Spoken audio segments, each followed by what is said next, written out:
Muito obrigado, então, pelo convite, Geraldo, Marcos, amigos do Sistema Rural de Comunicação.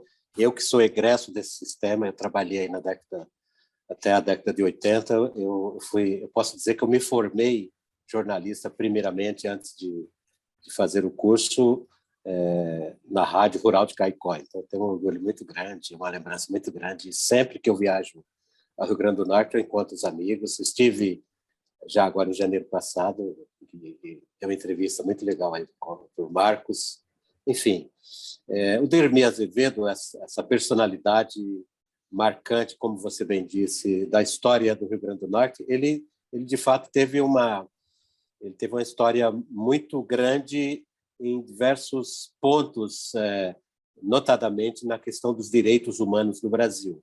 Ele, só para pontuar um pouquinho, a ligação dele com o Rio Grande do Norte, primeiro, ele é natural, né, da cidade de Jardim do Seridó. Ele nasceu em 1949, depois ele se mudou para Currais Novos, a família mudou para lá, e ele ficou, então, ele teve uma vivência muito grande nessa região nossa aí, na década de 60, até meados da década de 60, quando veio o golpe militar e começaram, então, a mudar os caminhos, né, da vida dele, a vida profissional, a vida pessoal, como muitos militantes políticos que sofreram a ação da ditadura. Mas, basicamente, a gente poderia começar falando dessa história dele. Ele foi, por exemplo, em Natal, ele fundou a Cooperativa dos Jornalistas, que deu origem ao Sindicato dos Jornalistas de Natal, né, do Rio Grande do Norte, no caso.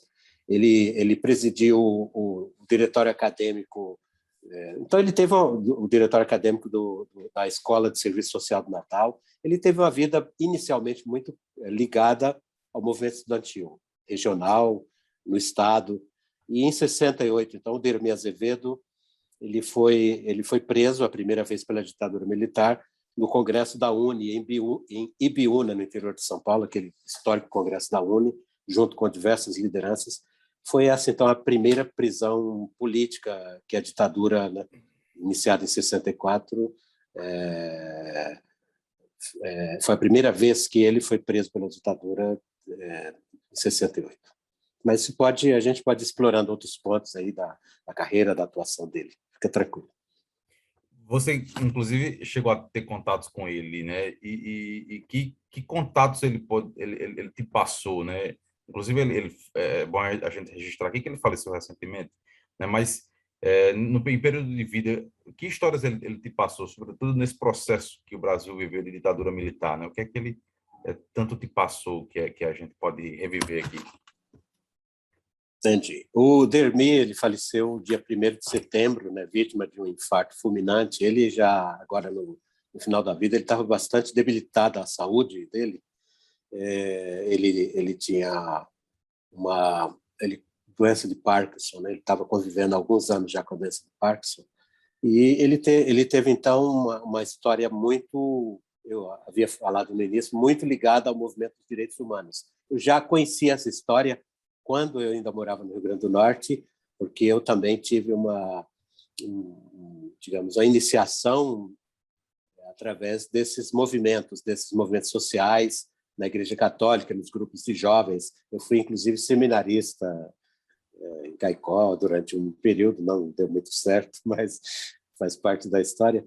E muitas pessoas com quem eu convivia ainda, já no final dos anos 70 para os anos 80, nesses movimentos, já falava dessa figura. Teve um cara aqui que foi super importante, hoje ele mora em São Paulo, na época ele já morava em São Paulo, né, porque ele mudou para São Paulo muito cedo, depois ele teve, só para pontuar um pouquinho, depois dessa primeira prisão no Congresso da UNE de 68, o Dermi ele terminou vindo para São Paulo, ele voltou para o Rio Grande do Norte, mas começou a haver uma perseguição, inviabilizou a vida profissional dele no final dos anos 60, e ele veio então para São Paulo, e aqui ele começou então a trabalhar como jornalista, e aqui em São Paulo, então ele foi preso, ele estava na Folha de São Paulo quando ele foi preso a segunda vez, e é uma história bastante dolorosa, né, de ser revivida, marcou a vida dele, da primeira companheira dele, do filho, o próprio filho dele, que foi torturado quando tinha 1 ano e 8 meses de vida, pela ditadura, foi preso, uma criança de 8 anos, 1 ano e 8 meses. Então, como você me perguntou, são várias histórias. Quando vim para São Paulo, no início da década de 90, uma das primeiras pessoas com quem eu tive contato aqui em São Paulo foi exatamente com o Odermir Azevedo. Então, foi uma pessoa que me ofereceu uma primeira oportunidade como jornalista, e eu passei, então, a trabalhar como colaborador numa das várias atividades que ele exercia no movimento social em São Paulo. Nessa época, ele dirigia, e era membro, e dirigia a Agência Ecumênica de Notícias, tinha uma sigla, era a AGEN, produzia material para vários movimentos sociais do Brasil e da América Latina. Era um boletim semanal que a gente elaborava, eu participava da elaboração de forma indireta, porque eu também, nessa época, ele era membro do grupo Tortura Nunca Mais, aqui de São Paulo, e da direção nacional do Movimento Nacional dos Direitos Humanos. Então, era um conjunto de entidades que funcionava aqui no centro de São Paulo, e foi nesse primeiro contato, foi o meu primeiro grande contato pessoal. A gente se encontrou inúmeras vezes no trabalho e também em atividades que ele presidia, das quais ele tinha contato. Ele tinha um leque de contatos muito grande nessa área, né? Pela própria natureza e pela própria história dele. O Odermir teve uma ligação histórica muito forte com a Igreja Católica. Então, essa é uma coisa importante a gente registrar, que o Odermir teve essa ligação muito forte com a Cúria Metropolitana de São Paulo e com os bispos do Brasil inteiro. Só para você ter ideia, ele se tornou uma referência, e essa é outra história também importante de registrar dele. Ele se tornou referência toda vez que o assunto era a Igreja Católica no Brasil. Ele era um dos maiores conhecedores de teologia do Brasil e do funcionamento da Igreja Católica. Para a gente lembrar, ele cobriu, por exemplo, o Sínodo dos Bispos, né? Ele cobriu a Igreja Católica, matérias importantes para vários veículos da grande imprensa brasileira, na África, na Europa, nos Estados Unidos, em diversos lugares. E ele foi um dos que cobriram o Sínodo Mundial dos Bispos no Vaticano, por ocasião dos 25 anos do Concílio Vaticano II. Então, ele tinha um histórico muito grande. E desses ensinamentos, essa para pontuar, eu acho que o principal deles é que ele era uma pessoa muito serena, uma figura. Você conversava, você, às vezes, ficava em dúvida. Um cara que passou pela tortura, o filho dele ficou com sequelas a vida inteira e acabou cometendo suicídio aos 40 anos aqui em São Paulo, né? Devido a essas torturas sofridas durante a ditadura. Então, um cara que havia passado por tortura, por prisão política, perseguição, o tempo inteiro ele era, digamos, monitorado pelos órgãos da repressão. E você conversava com ele, era um cara sereno, tranquilo. Você, às vezes, pensava, eu perguntava para ele, Derby, como é que você faz tanta coisa? Ele fala, cara, eu tenho que ocupar a minha cabeça. Eu sou uma pessoa que eu estudo o tempo inteiro. Eu mantenho contato, ele mantinha contato com um intenso grupo de movimentos sociais de toda a América Latina, da Europa, de vários lugares do mundo, né?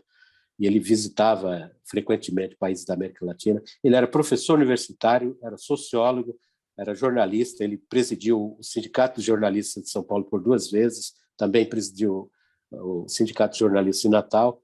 Ele era um ativista nato, aquela pessoa que dedicou a sua vida. Eu até escrevi recentemente um pequeno texto em homenagem a ele no meu site, a respeito dessa dedicação, dessa vida digna. Um cara que dedica a sua vida a contar essa história. Inclusive, ele tem 2 livros, só para quem gosta de ler depois quiser se aprofundar um pouquinho sobre essa obra. Por isso que eu acho que é importante, eu até agradeço o espaço, né?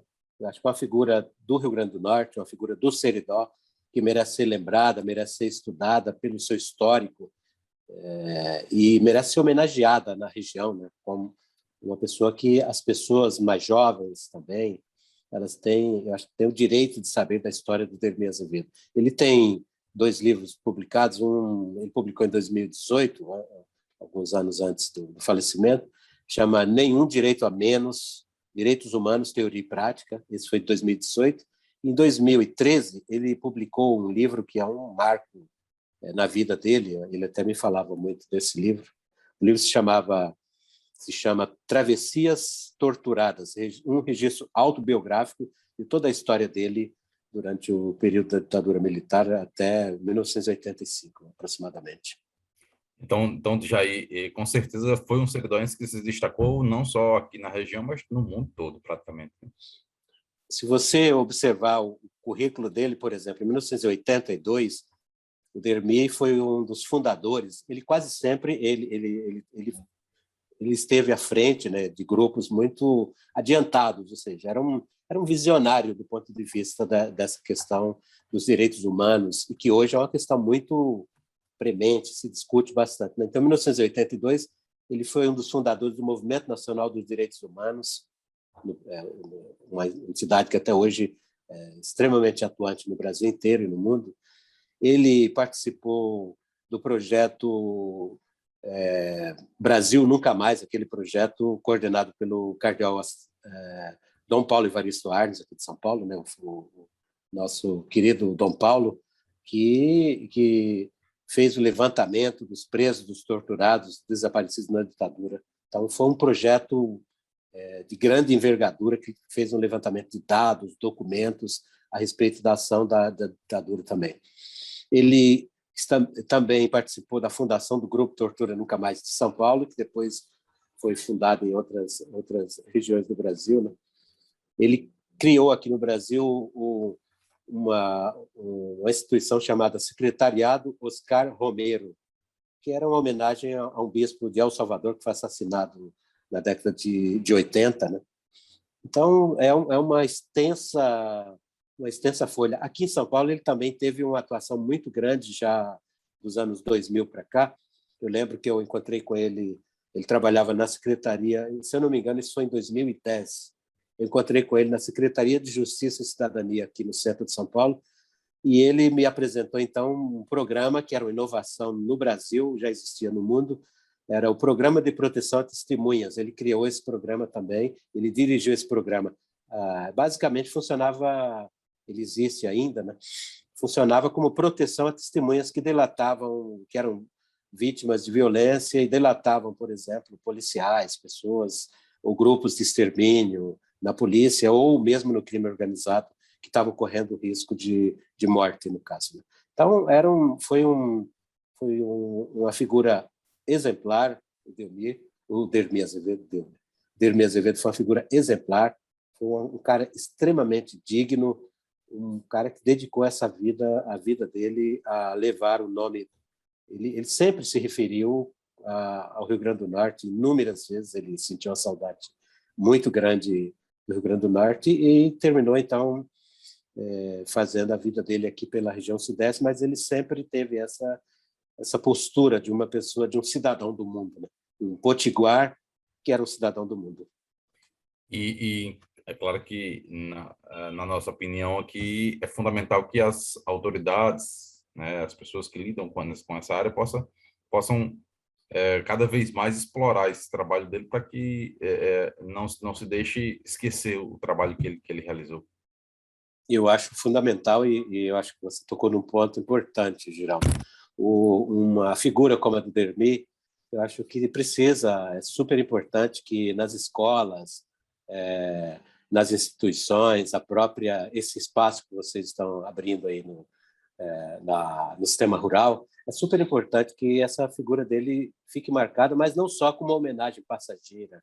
Eu acho que ele tem uma obra de grande envergadura, uma obra que merece ser não só estudada, mas merece permanecer. Eu acho que isso é fundamental, que as pessoas, que as autoridades da região, nós temos aí as câmaras de vereadores dessas cidades, que alguns grupos se interessam pela história do Dermi, para que isso não se perca ao longo do tempo, e inclusive porque foi uma vida dedicada à defesa da cidadania, dos direitos das minorias, dos direitos das pessoas que realmente não têm muitas vezes com quem contar, né? O Estado às vezes está ausente, a família, os grupos de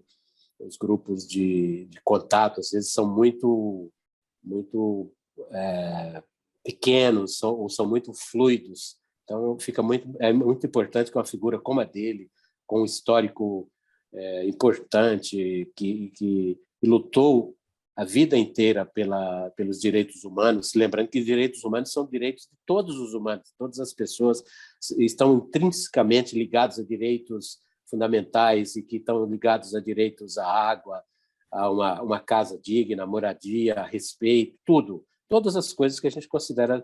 Então, essa foi a luta, essa foi a história do nosso querido amigo seridoense, potiguar, brasileiro, Dermi Azevedo, na minha opinião, no contato que eu tive, o orgulho que eu tive de dividir algum tempo, um pouco tempo de trabalho, mas algum tempo de trabalho aqui em São Paulo e também acompanhar e, nesses últimos tempos, saber dessa dificuldade que ele passou, mas que passa a história como uma pessoa importante para a nossa vida, para a nossa região, para o nosso estado, para o nosso país.